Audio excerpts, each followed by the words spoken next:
A new study suggests that taking your coffee black might be genetic, but not for the reason you might think. In fact, the specifics are pretty weird, which is why we're going to start with some coffee science today. And buckle up because the implications from this study might blow your mind. Ashley and I will definitely have something to say about it in a minute. Yeah, Cody literally slacked me. He was like, "Are you sure?" And I was like, "I'm sure." I'm like, "Okay."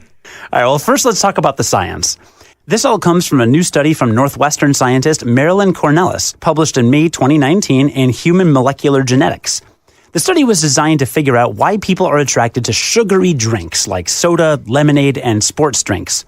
That's important because those drinks are the single biggest source of added sugar and calories in the U.S., and overconsumption is a major public health issue.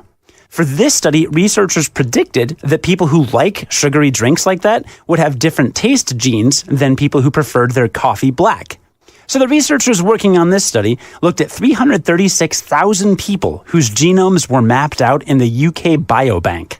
That's an open access database of detailed genetic and health information on about 500,000 British people.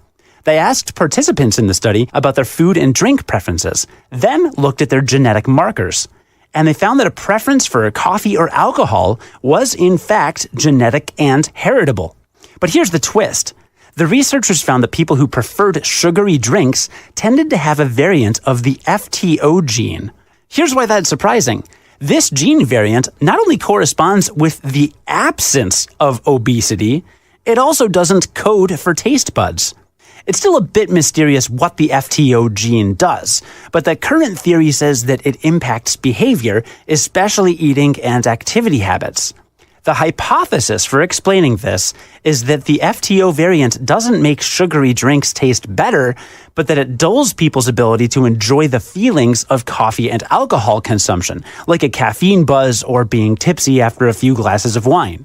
To sum it up, the study's lead researcher put it this way, quote, "People like the way coffee and alcohol make them feel. That's why they drink it. It's not the taste," unquote.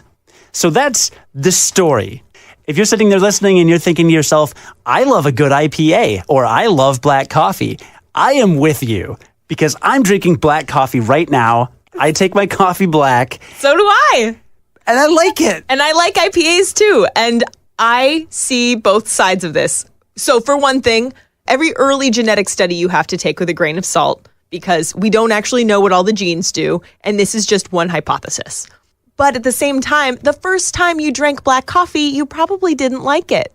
You know, you had to learn to like it. And who knows, maybe that learning is your body realizing how good it makes you feel after you drink it. I guess this goes back to what we've been saying for the last few weeks. And another reminder is good that science isn't always really clean-cut obvious what the takeaways and reasons for everything are. This is an early study, and we just have to wait until it's replicated. And if more people land on this conclusion, then it becomes more realistic. In the meantime, I will continue to enjoy my black coffee. Me too. But I'm not going to drink an IPA. Well, that's you. I'm a wheat beer guy. That's perfectly fine.